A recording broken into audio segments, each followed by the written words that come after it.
Kung hindi ka pa natututo, okay lang din, matututo ka pa rin pagdating ng oras. Kasi end of the day, classmate, we all have 24 hours per day. The only question is, saan mo ba siya nilalagay? Saan mo ba siya ginagamit? Kaya nga, it doesn't mean naging successful ka.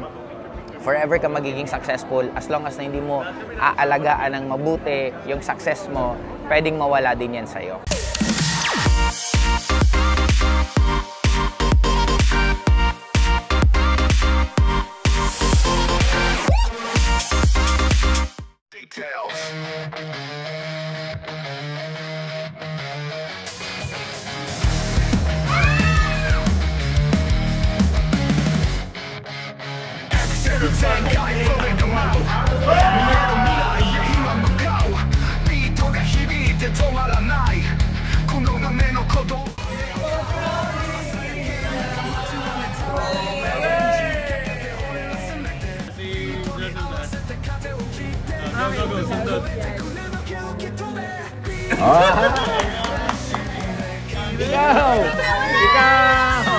Ikaw!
Hi classmate! Kumusta kayo? I know it's been almost 2 months na po na hindi po ako nakapag-vlog and ang dami lang medyo ginagawa. Pero right now, nakapag-start na po tayo and nandito po tayo sa Japan. Siyempre, ang last na vlog natin na pinag-usapan natin is about momentum and sustaining momentum. Ito naman is growth after momentum.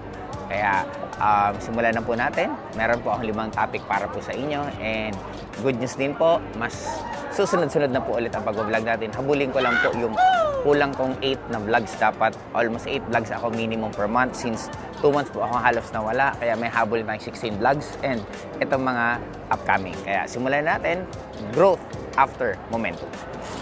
Meron po tayong 5 topic dito sa growth after momentum. At ang number 1 is the power of direction. Lagi ko itong sinasabi, classmate, na pag meron mga humihingi sa akin ng advice, ang lagi ko lang naman tinatanong palagi, ano ba yung gusto mong puntahan? Kasi maguguluhan po tayo ng sobra kung hihingi tayo ng advice rather than alamin dapat nung tinatanong natin kung ano yung gusto natin mangyari sa atin. Kasi parang ngayon, nandito po kami sa Shibuya na di ba dito yung Shibuya Crossing, ang daming taong naglalakad. And commonly, mas majority doon, hindi nila alam kung saan nila gusto pumunta. And sa akin, sana ma-realize po ninyo na nag-iiba-iba yung gusto natin sa bawat panahon na dumarating, sa bawat edad na nangyari sa atin. And for us not to be confused kung ano mga decision na dapat gagawin natin, dapat alam natin kung saan tayo papunta. And the moment na alam na natin kung saan tayo papunta, dapat lahat ng mga decision makings natin, syempre, papunta dun sa lugar na gusto natin puntahan. Okay, para mas maintindihan ko natin. Example ko na lang. Example, ngayon, umiinom kami dito. Nandito kami sa part ng Shibuya.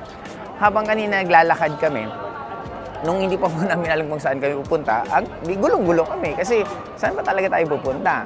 Hanggang, sige, doon na lang sa kung saan merong pang mga bukas na tindahan sa mga 9 ng hapon, 9 ng gabi. Kasi kagabi, nag-celebrate kami ng birthday ni Ses, and pag-celebrate po natin, and sakto din Halloween kahapon dito sa Japan, kasi October 31, nagising kami siguro mga hapon na, mga alas 3 na ng hapon. Kaya medyo nakapag-prepare kami, nakalabas kami ngayon gabi na. May mga lugar kami pinuntahan kanina na medyo sarado na, kaya ang unang naging desisyon namin, hanapin namin kung saan yung lugar na bukas pa sa mga oras ng ganito. And nakahanap kami ng ganito And sumunod, dinadap naman namin, syempre kung saan kami mas magiging maganda ang magiging pwesto namin. Okay? Kaya ito, isa sa pwesto ko. Kaya inom na ako. Okay. Ito, nakahanap na kami ng pwesto at maganda, nakahanap din ako ng pagbablagan. Number 2, reinventing yourself after your win. Lagi ko itong sinasabi sa lahat ng mga nakakasama ko na ako ay celebrate success, honestly, classmate. Before, I can still remember, I celebrate success only one day. Irregardless gaano karami yung naging success ko or gaano karaming kinikita ko. After that, moving on na ako and sipag na naman ulit. Kasi lahat ng bagay sa mundong to nag-e-expire. Yung saya mo nag-e-expire, yung lungkot mo nag-e-expire. Yung mahal natin sa buhay, minsan nag-expire din. And we need to accept na ganun talaga ang buhay sa mundo. Kaya ang pinaka-sikreto, dapat mabilis kayo mag-move on sa mga failures. At the same time, mabilis ka rin mag-move on sa success. Kaya nga right now, grabe, nilamig naman ako ng beer na to. Teka lang. Kasi if you want yung success mas magtuloy-tuloy, hindi siya magsusustain kung hindi rin kayo mag-grow. Kaya right now, classmate, humingi po ako ng dispensa sa inyo for having few months na hindi po ako nakapag-vlog kasi nire-invent ko rin sarili ko. Marami po ako mga in-adjust, marami ako mga binago. In preparation din sa bagong role ko. Ngayon, kung dating distributor ako, dating networker ako, right now, I'm one of an owner. Isa na po ako sa may-ari ng isang networking company. Kaya I need also to adjust and at least good thing about this kasi classmate, nakikita nyo po talaga in your own eyes yung pagbabago, pagta-transform ko simula nung 2017 nung nagbablog ako habang ngayon hanggang sa mga susunod pa na lahat ng sinasabi ko sa inyo is actually pinapractice ko talaga at ginagawa ko siya. At sa ating number 3, classmate, from motion to mastery. Ibig sabihin, pag sinabing mastery, ito yung kahit nakapikit ka, kaya mo nang gawin. Kaya dito na titingnan nila, naiisipan nila minsan na ang mga tao doon na successful or mayayaman, minsan wala ng emosyon. Actually, they don't have emotion kasi nagdedesisyon na sila more on because of logic. Kasi master na nga nilang isang bagay. Kaya doon mo makikita din na dapat makatawid kayo na parang na-on-off nyo yung switch. Ito yung sinasabi ko, classmate, na I know lahat tayo naniniwala sa tinatawag na adrenaline, pero we seldom ask what if ang adrenaline may on and off. And it's the same with the skills na meron tayo. Kung master mo na siya, irregardless ano yung bit-bit mo, marami ka mang problema sa buhay mo, pero kaya mo pa rin gawin ng maayos yung task na dapat mong gawin kasi master mo na siya. Kaya dapat, classmate, matawid natin lahat yung mga kaya nating gawin. Based dati, motivated lang tayo kasi ginaganahan tayo, motivated tayo kasi maganda nangyayari sa atin. Dapat matawid din po natin, irregardless hindi po maganda nangyayari sa atin, dapat yung task na dapat nating gawin, magawa pa rin natin sa pinaka-excellent na delivery. Yan, okay? At number 4 is energy management. How to protect your fire. Kasi end of the day, classmate, the moment na nagiging successful po kayo, syempre mas maraming taong gustong magiging kasama din kayo, mas marami ka na rin ngayon options na pwede mong magawa since if you have already the money, but at the same time, ano siya, double-edged siya eh. Kasi marami pa akong mga nakilala, nakasama din sa industry ginagalawan ko, nung kumita talaga medyo na-discarril ang buhay nila, pero kadalasan pinagdadaanan talaga yan eh. Na ang good thing about it, as long as you are learning, it's a good thing. Kung hindi ka pa natututo, okay lang din, matututo ka pa rin pagdating ng oras. Kasi end of the day, classmate, we all have 24 hours per day. The only question is, saan mo ba siya nilalagay? Saan mo ba siya ginagamit? Kaya nga, it doesn't mean naging successful ka, forever ka magiging successful as long as na hindi mo aalagaan ng mabuti yung success mo, pwedeng mawala din yan sa'yo. Kaya, be careful, classmate. Dapat balik ka pa rin dun sa pinakauna mong naging desisyon nung naging successful ka.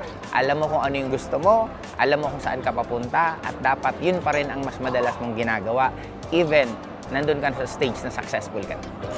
At sa ating last, number 5, the art of silent progress. Yes, classmate, kumbaga, taka lang, bago ko i-discuss, baka balikan nyo, bakit ikaw parang ingay-ingay mo? Nagkataon lang, classmate, na I'm in a marketing business.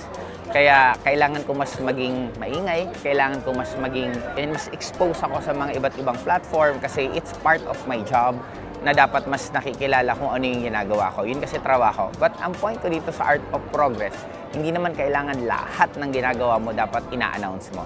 Dapat mas marami ka pa rin na hindi mo muna i-announce kasi if you believe that everything is energy, habang ina-announce mo kasi lahat ng ginagawa mo, syempre, hindi naman lahat ng nanonood or nakikinood or nakikipalakpak, lahat sila kakampi mo.